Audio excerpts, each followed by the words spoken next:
Welcome to the Fire and Earth podcast with your hosts, Jason Mefford and Kathy Gruber. Fire and Earth, giving you the keys to unlock your limitless potential.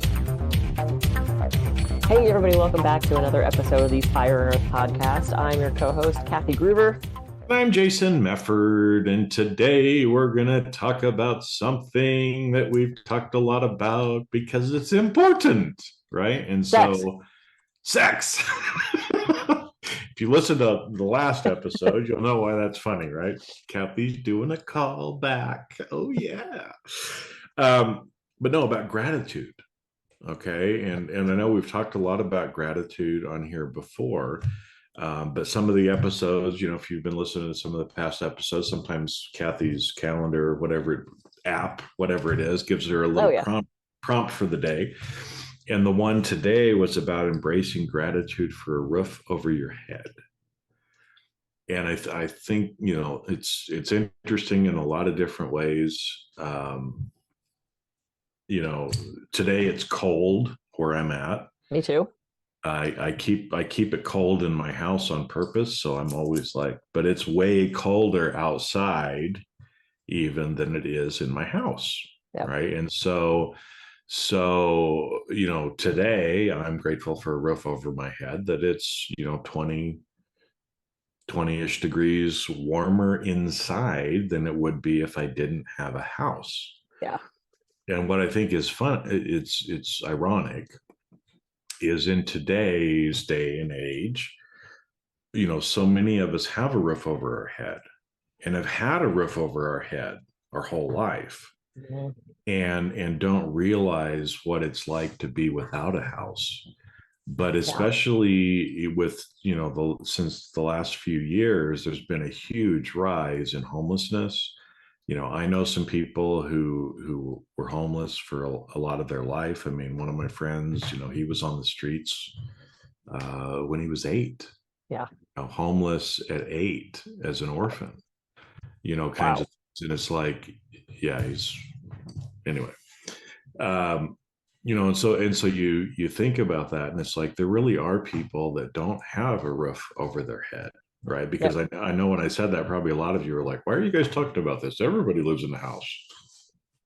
No, they don't. No, they don't. They don't. So when you got that prompt, what kind of went through your head today? Well, Kelly? And it was interesting because the prompt was not about being grateful for having a roof over your head. It was, how do you express that gratitude? Oh. How do you express the gratitude for having a roof over your head? And it's that's different, right? So it's I was really thinking about that, and there's something on, I'm on Nextdoor that I don't follow it very often. It's that sort of local Facebooky kind of thing. There's a local woman who's dealing with some cancer stuff, and that popped up on the feed, and I wanted to read it. And the next post was, I live in a homeless shelter, and there's a woman here that has a dog, and the dog is so sweet, but this woman does not care for the dog properly. Is there anybody that would be able to come take this dog? And I thought, wow, here's a woman living in a homeless shelter who's concerned about this other woman's dog. Talk about that, that generosity and that compassion for somebody other than self, right? She's not who can help me? It's who can help this other woman's dog, which kind of struck me today. And then that popped up on my phone of how do you express? And I thought, occasionally I will give food or water to people that are asking for it. There was a couple unhoused people outside of my office, and it was in the middle of summer. And I went out, a guy was kind of sitting there, and I said, would you like a bottle of water? And he goes, oh my God, I would. And I said, would you like a washcloth so that you can cool yourself off? So I got out of my massage office, and I brought him a couple bottles of water and a towel so he could wash his face off. And I ended up kind of befriending this guy. He had such a fascinating story. So it's I feel I do little things like that. But as far as giving money to those things, we've got soup kitchens here in town. Santa Barbara has so many resources to help people who are, as we call it, down on their luck. And I don't do anything for those charities because my time and money goes someplace else. But in thinking about that prompt this morning, how do I express gratitude, is a way to express gratitude for the fact that I have a home is it by helping other people who don't? I don't know, because it's interesting as you're talking about it is, how are the different ways that you can express it? And I think, like you said, one can be like that where, hey, I'm blessed to live in a house, and so maybe you donate to homeless shelters or help people that are homeless, give them a bottle of water, whatever kind of thing, give them some money. That could be one way to express it is I'm so grateful for what I have that I want to share and help others who don't have that. Yep. Right. Well, and yeah. Well, I was just saying the other thing is, we live in this teeny little studio, and it's small and it's cramped. And this is why there's a screen up, because he's right behind me, and there's the front door, and there's it's like, it's so small. And we only have 2 burners on the stove, and we're constantly bumping into each other, and there's no privacy, and I bitch about that occasionally. And literally yesterday I thought, this place is actually kind of freaking cool, and it's perfect for us. And is our Christmas tree in the upside down kitchen table? Yes, it is. That's the only place we can put it. But it's so you have to take it out and then have dinner and then turn it back over. Oh no, let's see if we can. It's in the upside down. It's in an fucking upside down table. And this is our whole house. You are currently looking at our whole house. What can the screen hide? So there's moments where it's like, I wish I had another burner, and there's a mouse that got in, and there's and it's like, I complain about those things. And it's not that I forget that I have it better than so many people, but occasionally you forget that it's like, I'm bitching that I only have 2 burners. There are some people that are living on the streets with no food at all. And it comes down to that, there's kids starving in Africa, don't waste your food kind of narrative that we got as kids. But there is truth to that. It's like, what are you complaining about?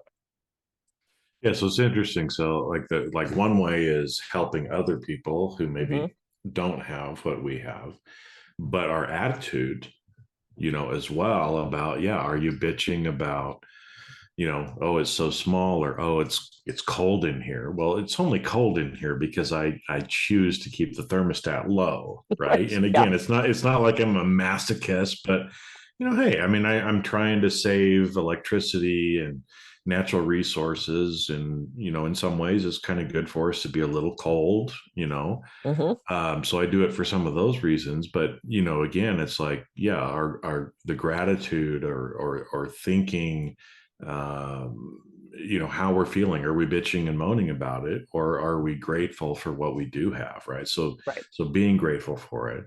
And another way that I do as well, that might seem a little weird to some people, is I love my house. I love my things. And so I take care of them. Yeah. Right. Yeah. So it's like, I'm grateful to have a house. And so because of that, I clean my house. I fix it. I tell my house that I love it. Right.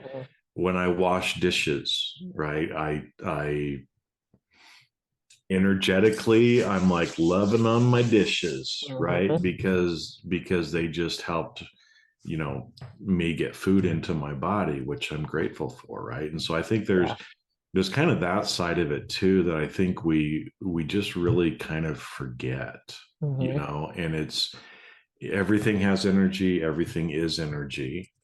Right. And so if you're bitching and moaning about your house, well, that probably hurts its feelings. Right. If you're bitching and moaning about your car, that probably hurts its feelings. Right. And again, a lot of you are going to be like, cars don't have feelings. Well, cars have consciousness and energy. So yes, they have feelings like we do. Right. Yep. The trees, the plants, the animals. Right. And so, can we also maybe give a little bit of love to them? Right. Right. And again, I'm not saying your house has to be like super immaculate clean. Mine is not that way all the time, but I purposely take time to spend with my house.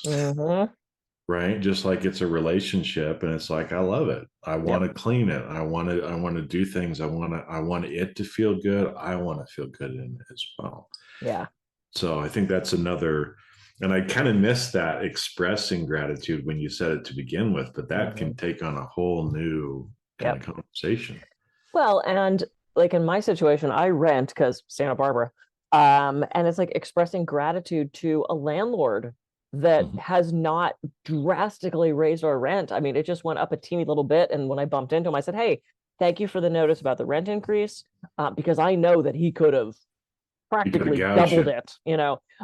I've been here 5.5 years, and it's gone up like this much, and I'm so grateful for that, and I'm so lucky, because if this place didn't exist, I don't know that I'd be able to stay in Santa Barbara. So expressing gratitude, not, "Hey, thanks for raising the rent," and I didn't want to say, "Thanks for raising the rent only a little bit," because that seems, he's like, "Oh, I could raise it more," but I said, "Hey, thank you for the notice. This will be reflected in my next check to you."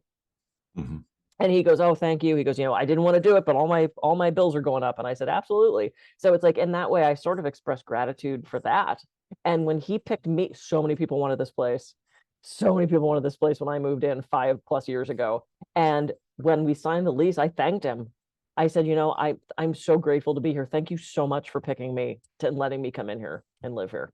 So, in that way, it's a past thing, but I was very grateful that I got this spot when I got it.